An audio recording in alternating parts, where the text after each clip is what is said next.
Welcome, Pewter Report readers, viewers, and listeners, to a brand new edition of the Pewter Report podcast, brought to you by our friends over at Briar Greaves Insurance.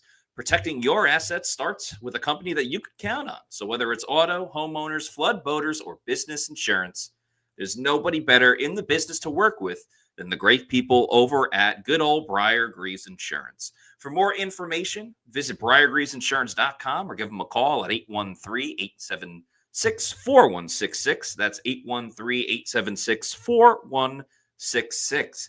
It is a Thursday edition of the Pewter Report podcast, our last of the week for the public. We will have a Pewter Insider tomorrow on Friday. We'll talk about that a little bit more. But if you've been watching all week, you know that we have been previewing all of the positions going into Buccaneers training camp. That's right. The 2025 training camp of the Tampa Bay Buccaneers starts off next week on Wednesday specifically. So we are getting days and days closer to Bucs training camp this year. Today we're going to talk about cornerback, safety, and special teams, and get into a little more uniform news that just got announced earlier today. I'm your host, Matt Matera. Joined with me, my co-host on Thursday shows and colleague of PewterReport.com, Adam Slavon, joining us this afternoon. What's up, Adam? What's up, Matt? Happy to be on. And as you mentioned, less than a week until training camp. This will be our last Pewter Report podcast outside of the Insider until training camp starts. So really excited. And we're previewing some of the biggest position groups, ones with the most conversation to be had. Because you look at the cornerback room, the safety room, there's a lot to preview because there's some things up in the air. Yeah, I want to get everyone's opinion as well in the chat. We appreciate everybody joining. So we will take other submissions and comments, how you feel about certain players, and we'll talk about some of the competition as well. We know the big names that are going to be on this team, but a couple of roster spot competitions as well. But before we get into all of that, there was a little bit more news regarding your Tampa Bay Buccaneers and these fly as hell 1976 throwback uniforms. Adam, do you want to inform anybody that may not know what the news is with your Tampa Bay Buccaneers? Yes, so it was announced this afternoon that on Sunday, October 5th, the Bucs will be rocking these sick uniforms, playing the Seattle Seahawks. And both franchises, it's their 50th season, so they're celebrating in style. And when you look at Vita Vea here, I mean, it doesn't get any better than this. You got the white throwbacks with the orange numbers, the Bucco Bruce helmets. Like, it's going to be an elite game fashion-wise. Yeah. And then also, I mean, all these players, it's like a great homage to the roots that the organization has had. You're celebrating the past with the present, and the present's really nice. So getting to see maybe the Bucs win a game in these uniforms, it'll be nice to see. You're right. The present is very nice, and I love that they're doing it against the Seattle Seahawks. Of course, they will be wearing it for the home opener against the Jets, but they will be wearing it on the road as well, along with the orange creamsicle uniform that you could see on Thursday Night Football when they host the Atlanta Falcons. But I like that they're doing this for the road game against Seattle. I mean, they are road uniforms. We all understand why they wear them at home, especially, early in the season when it's scorching hot. But this was the right thing to do. We've been asking for it. We've been clamoring for it. And our guy, Luke Easterling, is, he writes for Athlon Sports. He is from Tampa, used to cover the Bucs directly. Now he talks about all of the NFL. He said, he had a great tweet where he was talking about there's so many great times where the NFL and sports can do something great with uniforms, and they just don't do it. But they did it this time with the Bucs and the Seattle Seahawks. I think there's a trickle-down effect with uniform courtesy in general. For those baseball fans that may have watched the All-Star game the other day, they actually went back to wearing the actual team uniforms that each player plays for instead of just doing American League jerseys and National League jerseys. So, for example, the Rays, they wore their Tampa Bay Rays jerseys, which was cool to see. So I like that the NFL actually, thank goodness, is putting this great matchup with jerseys and uniforms between the Bucs and the Seattle Seahawks in Week 5. And now the Bucs are going to have at least 3 opportunities to win in their throwback uniforms. They have to win one of the three. They just have to. And by the way, we'll play some quick videos as well. For those that may not have seen some of the hype videos that the Tampa Bay Buccaneers posted on their social media and stuff like that, you can get a closer inside look to these uniforms. And Adam, this is also the first time we're seeing the junior on the Chris Godwin Jr. Yes. Yeah. That's a great point. And to your point, Matt, when you're talking about these uniforms and just the history that they have, the Bucs rolled this out perfectly with the videos that the social media team has done, honoring the franchise, the players that played for it, whether that's Steve Spurrier, Richard the Batman Wood, and connecting that to the more modern guys like Levante David and Baker Mayfield. And there's a question I want to pose to you and the Pewter people. You can leave your comments in the chat. Who are you most excited to see don these uniforms on the field? That's a good question. I to me, it's not necessarily one player specifically. I just want to see a cool highlight play. You know, if it's a 40-yard touchdown pass from Baker Mayfield to Mike Evans, well, that's going to look even better in these throwback uniforms. Maybe it's a 75-yard run by Bucky Irving or a big catch and run by Chris Godwin whenever he returns. I think as well, Yaya Diaby getting a sack on the quarterback. To me, it's not necessarily the player. It's like the cool play that's being made. But Ralph Steinbauer wants Chase McLaughlin kicking. Hopefully just extra points in these ones. But how about you, Adam? Who's catching your eye? I mean, it's so aesthetically pleasing. You can't really go wrong. But the guy in the middle there, Baker Mayfield, like seeing him throw the football to Mike Evans and Chris Godwin Jr., it's going to be so exciting to see these uniforms out there in action and a chance to rewrite history in a positive way, because the Bucs in 1976, everyone knows they went 0-14, and now they're going to arguably be a playoff team this year and have some good memories doing it. For sure. Hezo813 says Mike Evans and Levante David is who I'm looking forward to the most. The OGs. Oh, for sure. That's a great point. And Sean Aguilar saying Yaya as well. So a couple of different answers. We love to see that. There's a lot of players on this team. I also thought it was cool by the Bucs. They reached out to a lot of different people, big presences on social media and podcasts and stuff like that, and sent out Bucs jerseys. A lot of Baker jerseys, but I know like Bussin' with the Boys. Will Compton got a Levante David jersey because Will Compton played at Nebraska and was teammates with Levante.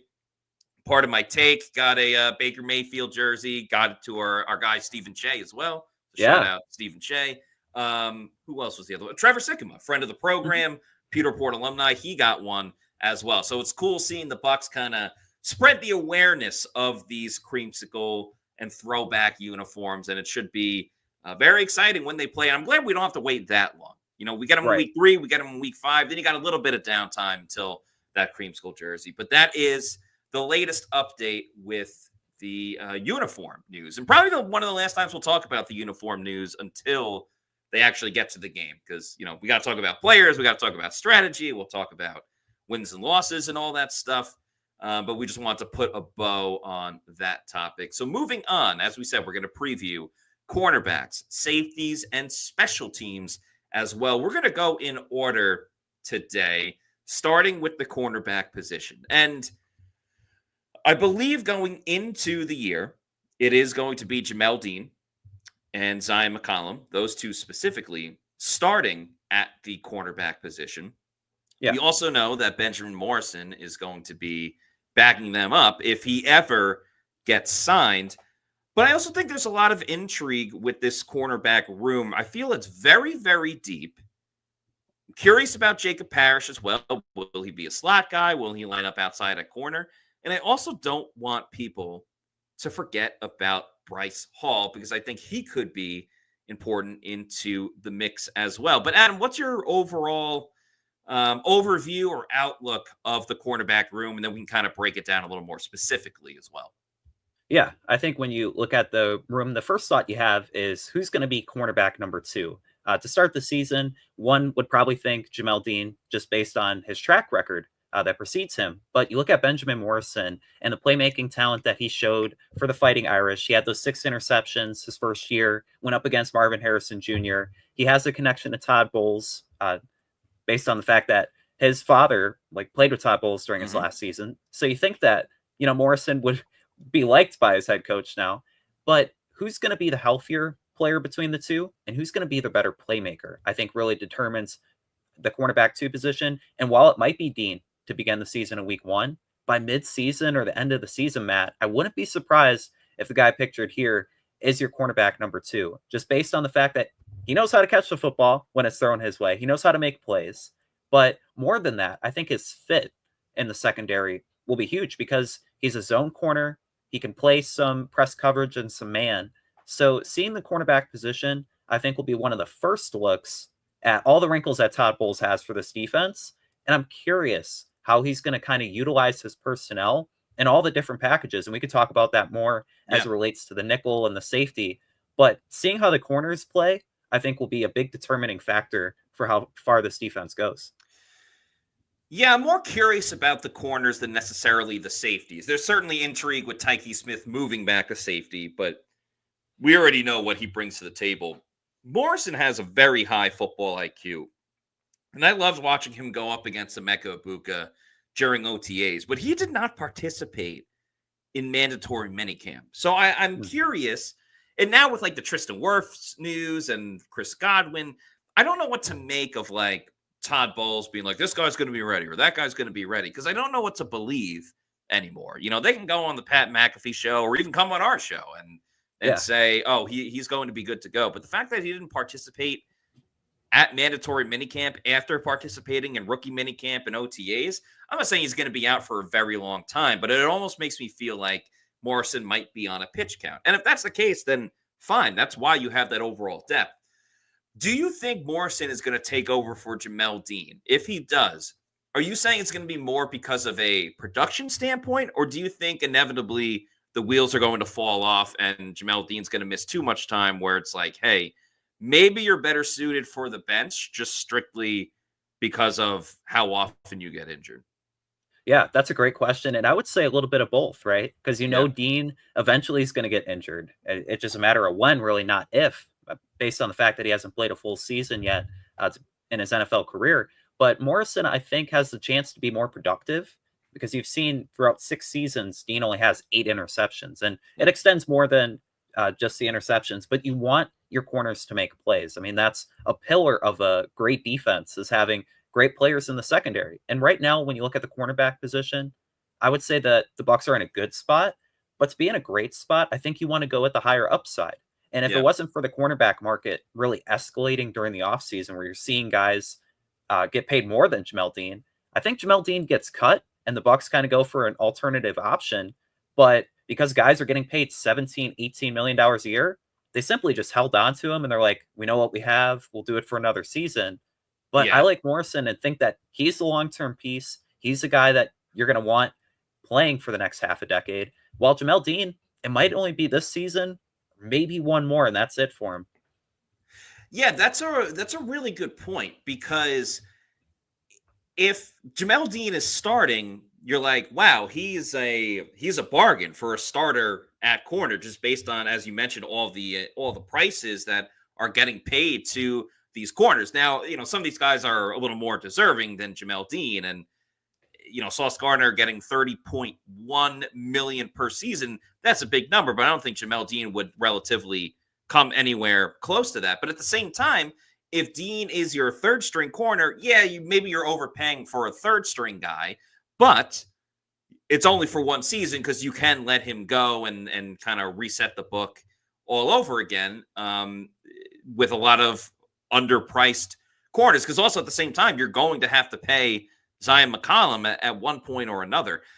I agree with you. I think the upside of Benjamin Morrison is very, very high. And I'm curious how quickly he's going to be able to be ready at the NFL level. Because it's one thing when he's guarding, Emeka Egbuka, or, hasn't really gone against Mike Evans or Chris Godwin or anything like that just yet. But the dude makes plays. He has a nose for the football. He holds on to the football. And also, again, he's made plays where the ball is caught and then he rips it out last second and is able to, get a win for the defense in one way or another. And that's even things that we haven't seen from Jamel Dean. And I don't want to knock Jamel Dean a ton because he's been here for a while. He's won a Super Bowl with this team. And I think he does a great job of not allowing the throw to even go to the wide receiver. Like, he's good in coverage where the quarterback will look and say, okay, he's not open. Let me look at my next read. And, that's a great trait to have as well. Speaking of the word great, do the Bucs have any great cornerbacks currently on their team? Is Zion McCollum a great corner? Is he a good corner? Where are you at with our friend of the program, Zion McCollum? I think he teeters between good and great. I think he's very good. I think that he has a chance to become an elite corner. So he's like a year. B plus. If you yeah, I'd say a B plus. Yeah, each season he's improved. He's shown flashes, but last year, after having 2 interceptions through the first 6 games, Zion kind of disappeared. And after being graded out as the best corner in football, you kind of saw him give up more plays, have more lapses as the season went on. But you look at his athletic traits, he's 6'2", he's long, and he could really get after the football. He could be the corner that leads this room going into the 2030s. He's young, he's still only 26, entering a contract year. I think Zion's playing for a lot, and I think you're going to see him have his most productive season because he has a lot going for him, and he's going to be motivated. He does, in a contract year. Oh, wow. Some breaking news, not with the Buccaneers, but with the Steelers, who you and I, Adam, will be in Pittsburgh for. Adam Schefter just tweeted, ESPN sources, Steelers star TJ Watt has become the highest paid non-quarterback in NFL history for the second time in his illustrious career, reaching an agreement today on a 3-year, $123 million extension that includes $108 million fully guaranteed at signing.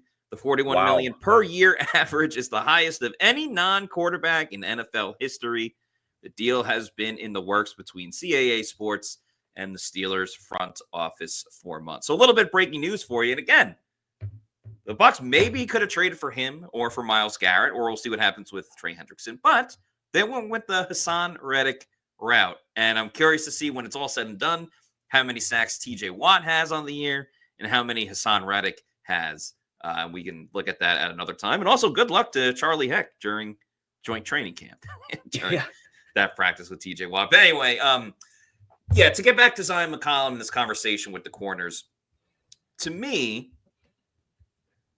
Zion, the next thing he needs to grow with is those interceptions, because he did have 2 last year. There's no doubt about it. But I think in his career, he's had several. He's not at the Jamel Dean level, but he's had several opportunities to take the football away. And he's had some bad drops as well. And for whatever reason, they don't get as highlighted as when Jamel Dean drops it, or whatever the case may be. But I want to see Zion hold on to the ball a little bit more this upcoming season, because he's got the speed, he's got the willingness to tackle, high football IQ as well. So I think that's the last piece of the puzzle for Zion McCollum going into the season. And as you mentioned, a lot riding on the season for Zion. He is going into a contract year. Maybe he gets an extension, or maybe he plays so well and he hits the market and he ends up getting a big payday somewhere else. I know Bucs fans don't want to hear that, but that's the nature of the truth at the moment. I mentioned him earlier, but actually, no, we'll talk about him momentarily. Let's talk about the other rookie, Jacob Parrish. Adam, do you see him as a slot guy or an outside guy? I first want to react a little bit to the Watt news. Please. It's funny that Watt gets $41 million a year when Baker Mayfield, he gets paid $33 million, and what Watt's making now in this new deal is a third of what Hassan Reddick is making this season. Just to kind of put that into context for how crazy that deal is. But you mentioned Jacob Parrish, the 3rd round pick. We talked about Benjamin Morrison. I'm really excited for him because he doesn't play like he's 5'9", 190, what he's listed at. That's the size of Bucky Irving. So you're thinking that he's a small guy. He's not going to be physical, but he plays like a 230-pound linebacker. He's very physical in the run game, and he's a versatile piece. That's what I see him as. He runs a 4.35 40.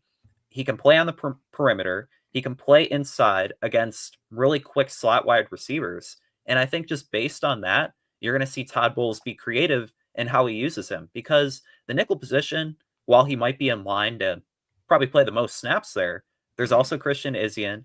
There's also JJ Roberts. There's other guys there that can play the nickel position. So when the Bucs need an outside corner, he can fill in there more aptly than some of the other guys on the roster. And I think that he's going to contribute as a corner and kind of a nickel corner. He's going to be a hybrid player. And you're really going to see him shine because during OTAs and rookie minicamp, you saw him making those plays, getting those pick sixes. The excitement is there, and I think he's going to contribute.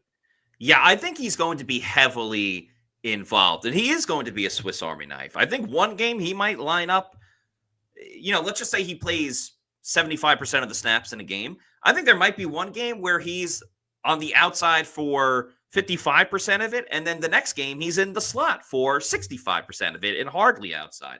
I think Jacob Parrish is going to be one of the guys this season, especially because he's new, where Todd Bowles is going to be able to conjure up a number of different things for him and look at different matchups and say, okay, I want Jacob Parrish here for week 1. I want Jacob Parrish here for week 2, and whatever the case may be, and so on and so forth. I like the fact that he was heavily involved, as you mentioned, in OTAs and mandatory minicamp and all that stuff. I like the fact that he had some ups and downs, though, because I think some people, they just, all they do is have success in OTAs and minicamp, and then you expect to have that same type of success when training camp rolls around, and that's just not the case. I mean, you're practicing 4 to 5 times a week. Sometimes the offense wins, sometimes the defense wins, and players start to sulk a little bit when all of a sudden things aren't going their way. Well, Jacob Parrish, just not the sulking part, but Jacob Parrish had all of that in a whirlwind in like 3 practices in a row. So I think he's going to be Johnny on the spot, involved in so many different ways. And I think in some aspects might have more of an impact than Benjamin Morrison. Yeah. Just for their rookie seasons, just based on if Morrison's strictly going to be an outside guy. Well, if he's not ahead of Jamel Dean or Zion, he's probably not going to be playing at all, really. And that's saying if he's going to be cornerback 3, because I also wouldn't rule out Bryce Hall just yet. Remember, this guy is coming off of a serious injury that happened in week 1 of the regular season. So he's had plenty of time to rehab and stuff like that. But as far as backup cornerbacks go, Bryce Hall, to me, if he's your 4th string guy, maybe he's your 3rd string guy to begin the year, that's a great depth piece to have for Bryce Hall specifically, because this guy has started in games. He's played with great corners like Sauce Gardner as well. You can plug and play him in certain areas. I know he got beat a little bit in training camp with the Bucs, but sometimes I don't think you can take one bad loss in training camp and say, oh, well, let's see how he's going to be for the entirety of the regular season. I think it'll also really help Bryce Hall, the fact that, he got to see this defense. Now, it wasn't the best defense by any means, but he got to see this defense from afar and see how it operates, understand what Todd Bowles likes, what Todd Bowles wants, and how a lot of these guys in the secondary move around, because he's going to be working with these guys. So I think Bryce Hall and even Kindle Vildor, the front office has talked a lot about him, what he's done in practice, even in practices that we haven't seen. I think he could end up being an important special teams guy too. Yeah, and one note on Hall, like I see him more as a 4th corner than a 3rd corner, because when you look at the past 3 seasons, he's only made 2 starts and he's had 7 tackles. So like he hasn't had a lot of production. Granted, he didn't get a lot of chances to see the field with the Jets, and then obviously last year he had that injury. But having a veteran, a low cost, high reward signing, I think is huge, because he's a veteran in the room. Like you said, he spent a year in the defense, so he's going to understand it. But you also mentioned Kindle Vildor, and I think like the battle for the last cornerback spot is going to come down between him, Josh Hayes, and Tyreek Funderburk based on special teams. You saw Vildor, he played a career high in special team snaps last season for the Lions. I want to say it was around 40%. You have Josh Hayes and Funderburk, other guys who've been in the system, but they didn't really produce last year, and they kind of struggled when they saw the field when they were forced into action.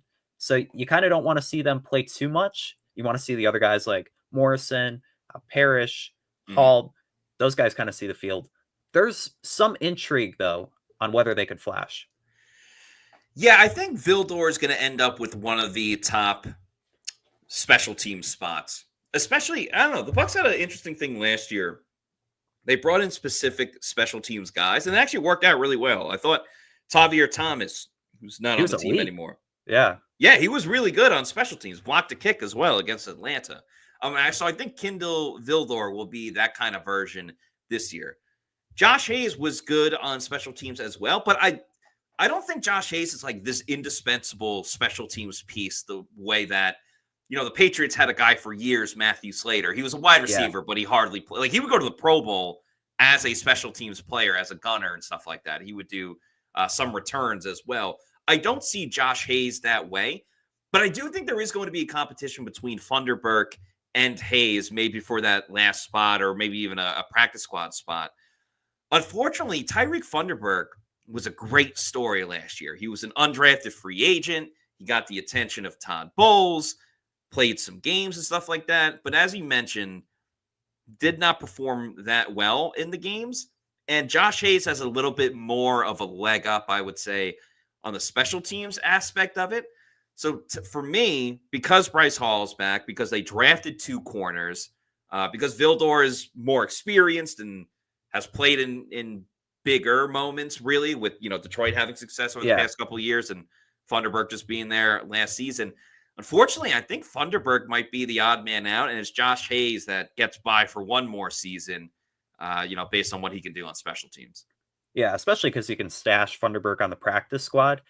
There is one other point I want to make on the cornerback room, though, Matt. Compared to last year, I think whoever loses between Jamel Dean and Benjamin Morrison, you're pretty happy with them being cornerback 3 because there's more depth there. And there's, like we mentioned, with either Dean with his experience or Morrison with his upside, you're going to have somebody there who can play when injuries come, because injuries are going to happen, especially in the secondary when guys are moving. There's like so much contact game after game, but also cornerback 4. And I think Bryce Hall and Kindle Vildor, those additions, while under the radar a little bit, I think they add solid depth. And so you look at the talent in the room, it's not elite yet. I mean, Zion Holmes still has to prove himself. Jamel Dean, he's kind of there, but you can kind of see the outlook and see how Jason Light and Todd Bowles have constructed this room and be like, okay, they can hold down the fort. They can maybe rank in the top half of the league in terms of stats, but you really just want to see the plays. And I think how many plays this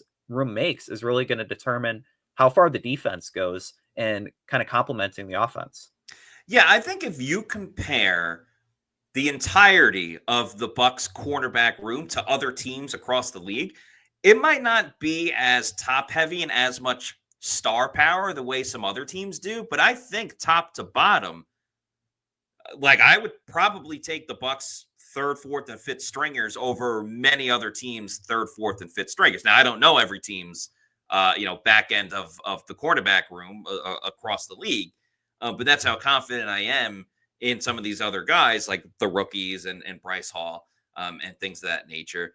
But it is good to have somebody there, regardless of what the situation for the Bucs will be. In the same way that it's important to have somebody there if you need to talk to somebody when it comes to dealing with your insurance.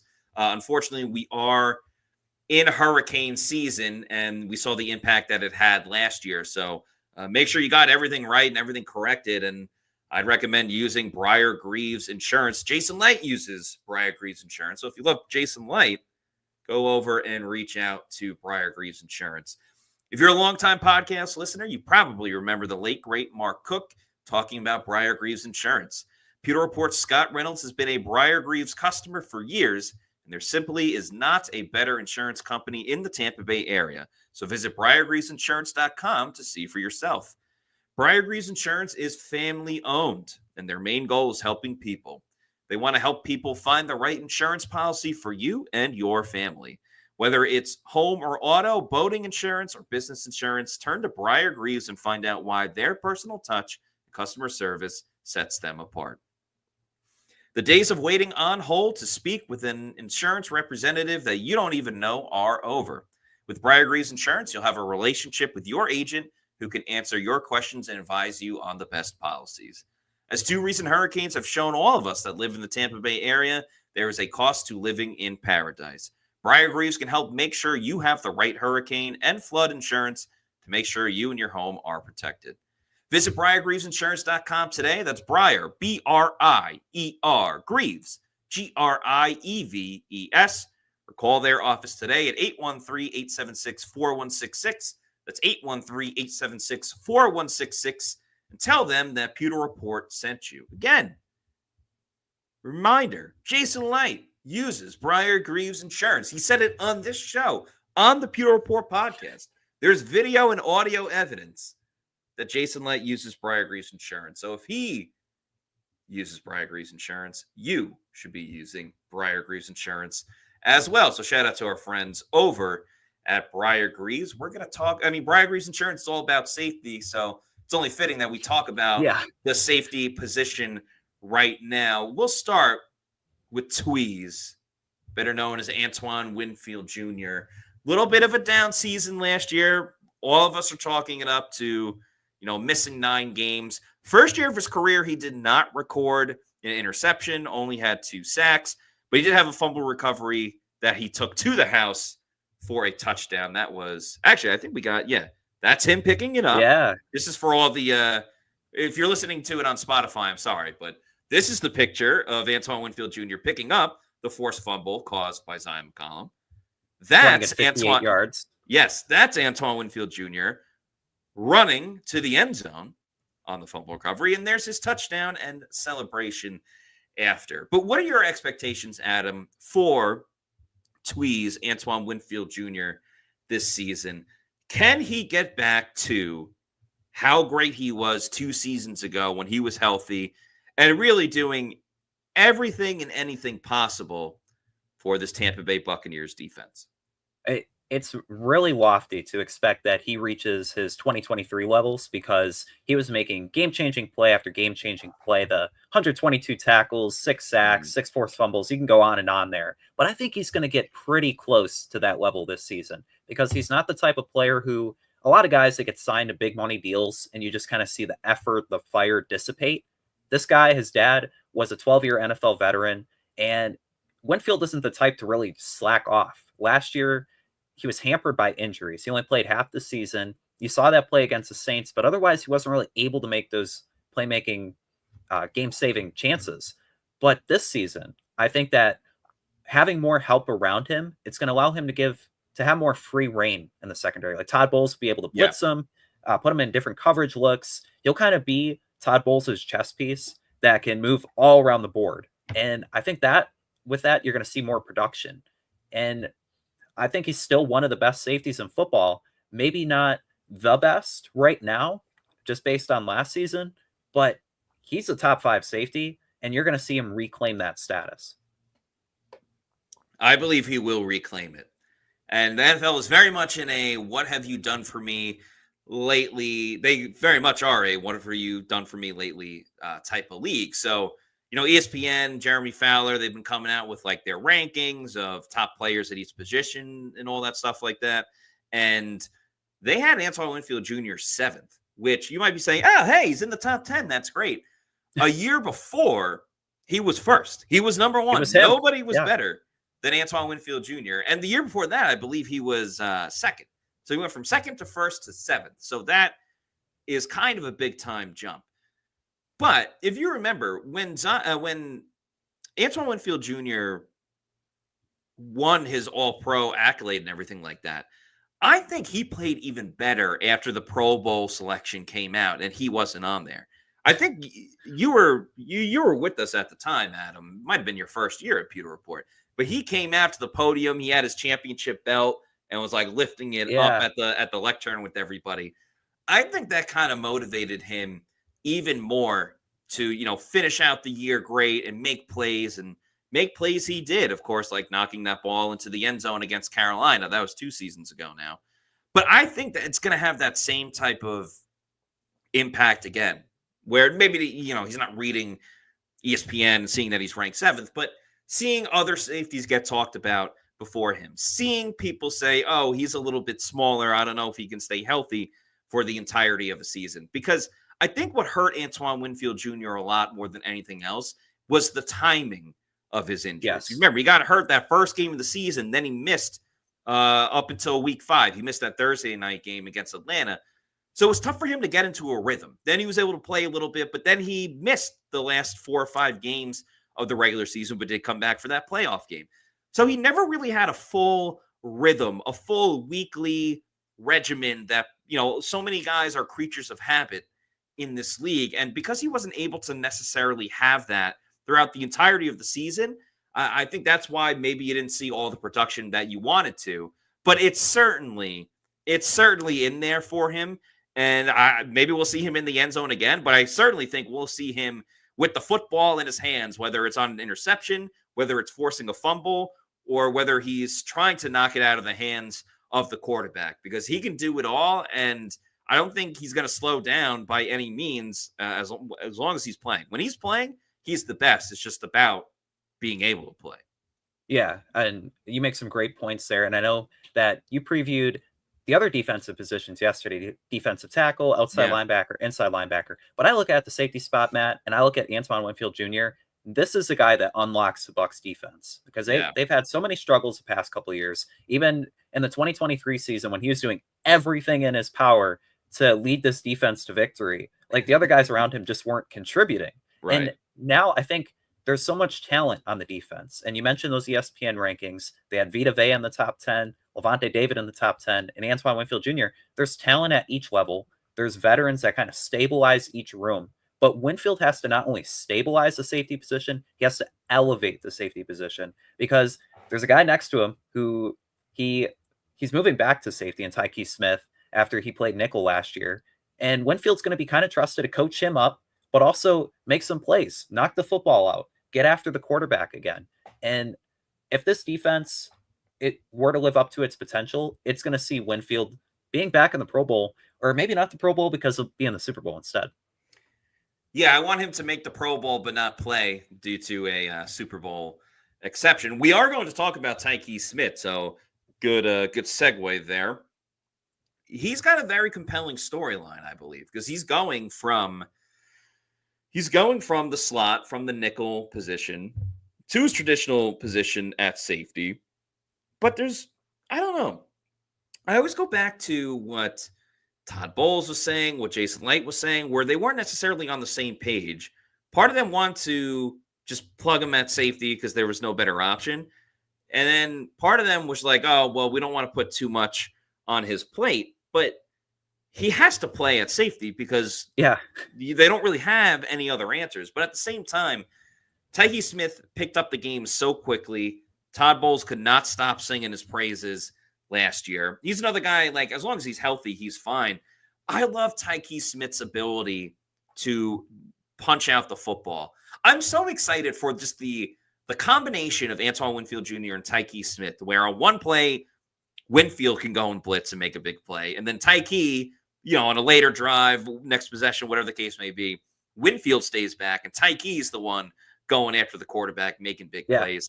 I think Tyke Smith has the best ability, and it's going to be a little bit of a challenge, certainly, with playing a position he knows, but a different position.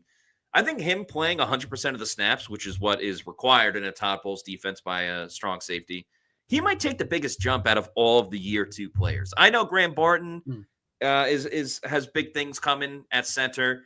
We'll see what happens with Chris Braswell, but and Bucky obviously is a sensation. But Tyke Smith, I think, might be my pick to, see his numbers at least jump up the most. Now you can't really compare that to Graham Barton, but his ability to take the ball away, now he's going to play 100% of the time.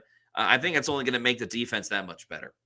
Yeah, it's hard to argue with him not making the biggest leap entering his second season, because you saw him last year, he was hampered a little bit by a freak Friday knee injury that kept him out for a couple of games. But when he was on the field, you kind of saw that Antoine Winfield Jr. light that he was compared to entering the league.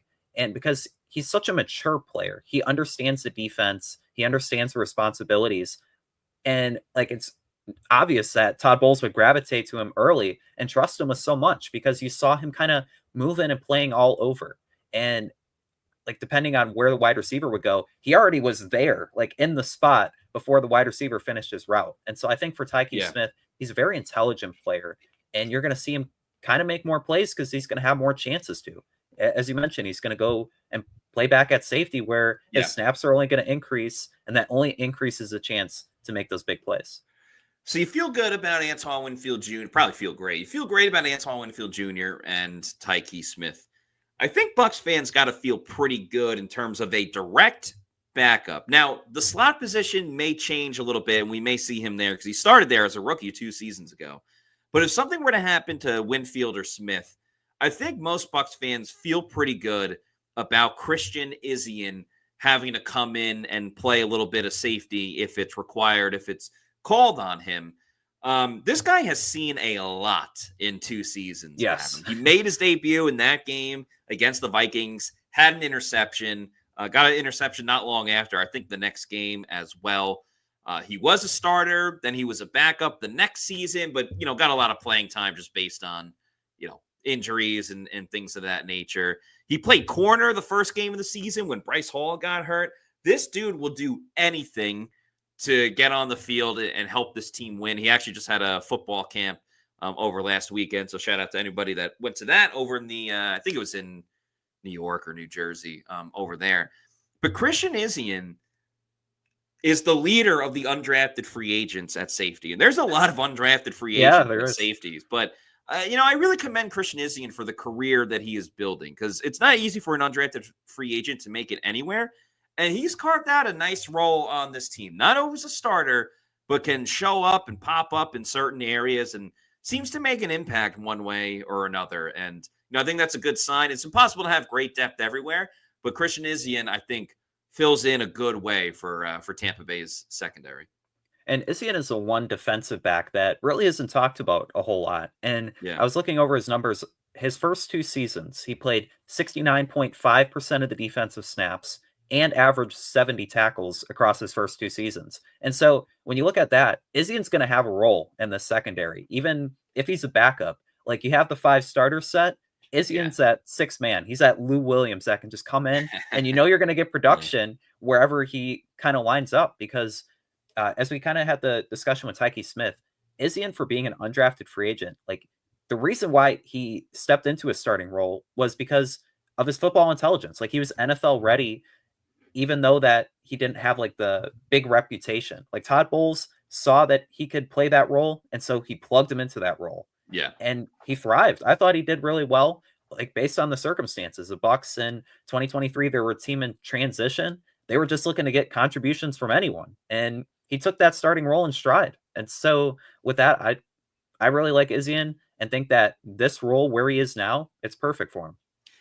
And then after Izien, I think there'll be some interesting competition for a couple of those last spots. Special teams will be very important. You have Kayvon Merriweather, who's been there for a little bit now. Not crazy long, but Kayvon Merriweather, another undrafted free agent, got some playing time because of the injuries. J.J. Roberts, rookie this year, undrafted free agent. Of course, Shiloh Sanders, who gets talked about all of the time. A couple of undrafted free agents from last year, too. Rashad Wisdom and Marcus Banks as well. Now, Marcus Banks, you may remember, when they played the Dolphins last year, he absolutely obliterated this wide receiver on display. It got pretty dicey there. I know Todd Bowles is a fan of Marcus Banks. I'm not saying he's going to make the team or anything like that, but I don't know. What do you think about some of the names that we just mentioned? Because it's an interesting group overall, considering that even Izzy included, it's a lot of undrafted free agents at the position. Yeah, so many guys looking to make a name for themselves. And like, starting with Merriweather, I feel that the role that he's kind of had as like a core special teamer, he was better after he got released by the Bucs. He spent a couple weeks with the Lions last season, and then he came back. I want to say he had a sack in one game and then a fumble recovery in the other game. Like, he started to make a few plays here and there, but I think the true guy who's going to win the 4th safety spot, it's going to come down to special teams between Kayvon Merriweather, J.J. Roberts, and Shiloh Sanders. Like, one of those guys kind of needs to stand out and make a name for themselves there, because otherwise you kind of see all the playing time being soaked up by Winfield, Smith, and Izien. Like, Izien's really solid. He's not going to play all the time, but you'd rather put him in than Merriweather or Roberts. Yeah. But right now, I think it's Merriweather's job to lose, because like Roberts and Sanders and Banks and Wisdom, all those guys, I think they could be good practice squatters. I don't really see them making the 53-man roster unless they truly impress during training. Yeah, Shiloh definitely, I think, is destined for the practice squad. Yeah. Roberts, I think, has a good chance. I shouldn't say good chance. Roberts, I think, has a chance to actually make the 53-man roster, depending on how many safeties they want to keep. And I think he might be a little more readily available for special teams and things of that nature. Merriweather to me is just, I don't know, he's a little too slow for the position. Yeah. And so you want to see a little bit of more speed there overall. But I don't know. Again, you can only fill out the roster so many different ways. There's only so many players you can draft or free agents from other teams that you can sign. So I can't say that safety is crazily weak because you got a good top three with Tyke and Winfield as 1, Tyke 2, and Izzy in 3. But the depth after that is, to me, a little bit shaky. Certainly not going to get on Jason Light's case about it because there's so many other things you could point to and say, hey, he was great at that.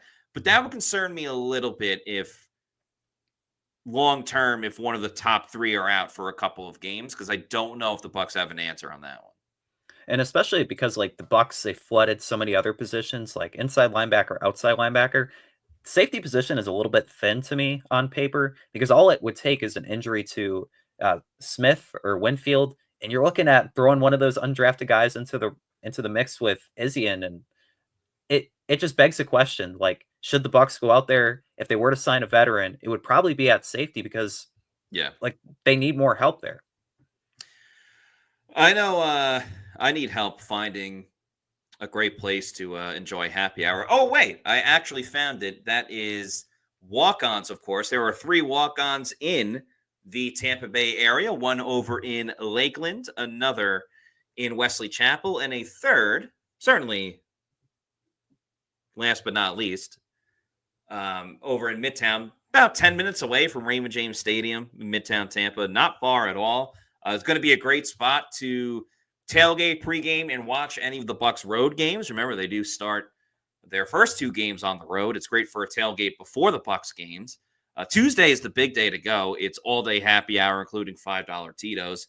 You can still go today. They have happy hour from 3 to 6, so, the show will be ending soon. You can head on over there. Then they have it from 9 until close as well. We've had several Pewter Report events there. Always a great time. A ton of domestic pints. They got premium house pour wines. Great food and drinks. The boneless wings are awesome. Boom Boom Shrimp, great as well. So eat like a winner and drink like a champ over at Walk-Ons. Also, let's give a personal shout out to our Pewter Platinum members. Thank you so much to Scott Federico, Rachel Gordon, Noah Parr, Scotty J, Dave Anderson, Hezo813, Ash Fishpool, Joel Elrican, Sam, John Dale Morris, Zap Brannikin, RP89, Eric McMillan, Connor For Reals, Kevin Thomas, Zach Jarvis, Leighton Carter, The Guy is Gifted, Brandon Riley, Alec Bickler, and Nick Dubuque. Thank you all so much for your support of PewterReport.com by being Platinum members. We really appreciate all of your support. By the way, Platinum members and Premium members, tomorrow we will be having another Pewter Insider. This will be at 1:30. Our topic will be what's missing from the 2025 Bucs team. Scott and I will be on, so make sure you get your questions and comments ready to go. But we're going to talk about what is the one thing that might be missing from your Tampa Bay Buccaneers, that if they want to go all the way, they're going to have to correct it or maybe overcome it in some situation. So that's going to be our Pewter Insider tomorrow at 1:30. We will have shows on Monday and Tuesday at 4 o'clock. We'll have it all of next week because training camp starts on Wednesday, but we will have shows on Monday and Tuesday. And also, everybody put it on your calendars, August 4th. That is a Monday in a couple of weeks from now. On August 4th, Tony Dungy, the Hall of Famer, the former Bucs coach, Super Bowl winning coach with the Colts, analyst over at NBC as well. He is going to be returning to the Pewter Report podcast. He was on last season, but he's going to be back on August 4th as well. So we look forward to having Tony Dungy back on the show then. So those are some scheduling updates for everybody. Let's talk about special teams, Adam. I don't think there's any question about kicker with Chase McLaughlin. I don't think there's any questions about punter as well with Riley Dixon. To me, I think the biggest thing really going on is what's happening with this return game. I would agree. And the Bucs with Chase McLaughlin, I think he's already solidified himself as the best kicker in team history. I mean, the numbers speak for themselves. 93.7% on his field goals his first 2 seasons, 83.3% beyond 50 yards. Like, you'd be fine with that field goal percentage for all of his kicks. That's just from distance. Like, Chase Mm. Bank is always open when he's on the field, splitting the uprights. And with Riley Dixon entering the punter mix, last year, the Bucs went through 3 punters. It was not pretty. Todd Bowles was asked about it week after week about the punter situation, what's going on. They have stability with Dixon. And last year, he had one of his better seasons. He averaged almost 47 yards a punt, 42 net, which was an issue for all the punters. And then he also had 33 of his punts, which was a career high, inside the 20. And I think he was probably the most underrated free agent signing because you're getting a position where last season there was so many struggles. A 10-year veteran who's been around, and he's Yeah. just going to be booting balls, and there's going to be no problems. You're not going to see Todd Bowles having to be asked about what's going on at punter this year.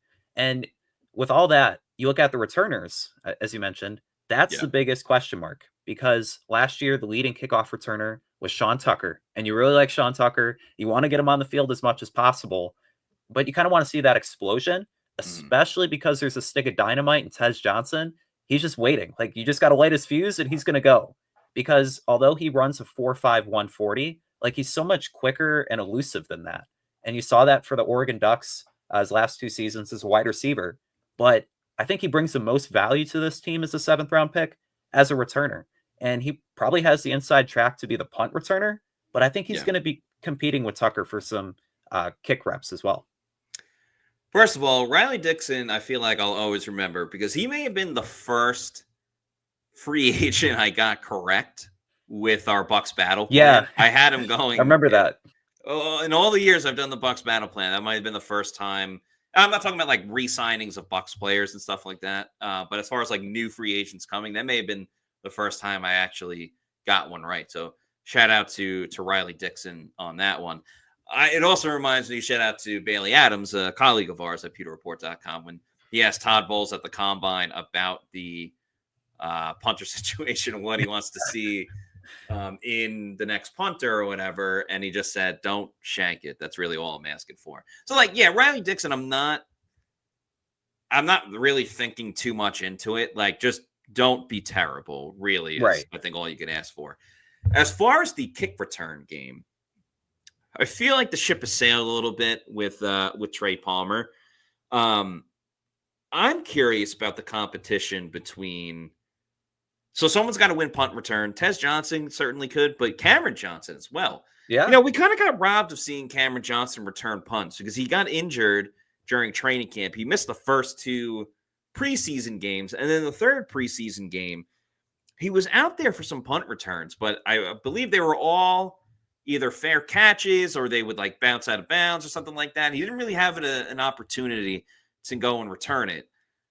With the tackle breaking ability of Tez Johnson, it still kind of does lead the nod towards him a little bit with punt returns. But I want to see if Cameron Johnson or even Trey Palmer, I'm with you. I think Sean Tucker is like a pretty much a shoo-in to be one of the kick return guys. Yeah. But let's get that competition going a little bit. The Chris Godwin injury kind of changes it a little bit, but like Emeka Buka was taking some punts during like OTAs and minicamp and stuff like that. If Godwin is back and you're not going to be playing Ibuka as much, I wouldn't mind him doing punt returns as well. Not for his Yeah. whole career, but he would be interesting as well. I do think it is a 3-man race between Trey Palmer and the Johnsons, Cameron and Tez Johnson. And this is one of those things. It's a very exciting thing. It's a very intriguing position and opportunity, but it's one of those we can only get so much out of practice. It's really the preseason games that we can officially declare a winner. I like that you brought up Ibuka, just based on the fact that, like, last year you saw Bucky Irving, even though he had a starting role, he was getting some kickoffs too, and he was getting some run there. So it makes sense a little bit to have Ibuka at least get those reps and maybe do it once or twice. It doesn't hurt. But I'm interested to see, you mentioned Cameron Johnson, because last year, Matt, when he would make those return reps in practice, like, they went viral. And just his ability, like, he has so much burst as soon as he catches the football. it's going to be a Johnson versus Johnson battle, both small guys, It's going to be entertaining because, like, that's a fun battle. And I think whoever wins it, you're going to have a really good returner there. Yeah, I also would be curious as far as this would be strictly for kick returns. And I think there's so many other great competitions and so much talent at other positions that I don't think they'll use another roster spot on this position. But Josh Williams, we spoke about him earlier in the week, the former LSU running back, undrafted free agent. I mean, the Bucs have a history. Like Rachaad White used to do kick returns, and you just mentioned Bucky and Sean Tucker. If they truly want to stick with having running backs do the kick returns because it is like a running play and they can read the holes better than, defensive backs or sometimes wide receivers and stuff like that too, I wouldn't hate giving a couple of shots for Josh Williams. Now you'd have to open up. I mean, he could be like a game day call up or something like that. Keep him on the practice squad, but calling up for a couple of games. I'm curious if he might get an opportunity as well, just based on the Bucs' track record of, going with running backs to return kicks. Yeah, and so he's one guy in the mix there, kind of at the end of the roster. And if Trey Palmer and Rakim Jarrett, like those were guys that also got a lot of return reps last year, if they don't make the team, they're going to be practice squad guys because just based on their return experience, like if one returner was to go down, you could probably be confident that Josh Williams, Palmer, or Jarrett can step up into that role. Yeah, I could see Trey Palmer maybe getting traded before the end of training camp. Just because, again, there's only so much room. Jason Light loves picking up draft picks. And I also think if you try to put Trey Palmer on the practice squad, another team's just going to scoop him. So I say, maybe trade him because why not get something for him instead of not get him at all if you end up cutting him. Rakim Jarrett, I think you'd have a better chance of just kind of stashing on the practice squad. But, this is all a good problem to have for the Bucs, and it just speaks to, how talented that room is at wide receivers. The most talented room on the entire team, in my opinion. I know some other positions, you give them a run for your money, but when you have Mike Evans and Chris Godwin as your top two and Emeka Egbuka going to be here for quite a while, I think it's a really good position that the Bucs are in. I'm very excited about Tez Johnson too. We're all very excited about the upcoming season for the Tampa Bay Buccaneers. Training camp is coming up on Wednesday, so we're very excited. We're going to have a full slate of podcasts next week. We got the Pewter Insider tomorrow at 1:30 for Pewter Platinum and Premier members. So if you're not already doing so, please make sure you follow us on all of our social media on X, Facebook, and Instagram. We are at Pewter Report, and our YouTube channel is Pewter Report TV. Please like and subscribe. Leave a comment on this video as well. Tell us, what position group out of the three that we talked about are you most excited about? Who do you have a specific opinion on? How you think they're going to do this season? Let us know, and we will check it out. That's going to do it for us on today's show. For Adam Slavon, I'm Matt Matera saying thanks, everybody, for watching. Have a fantastic weekend, and we will see you soon for another edition of the Pewter Report podcast. Out.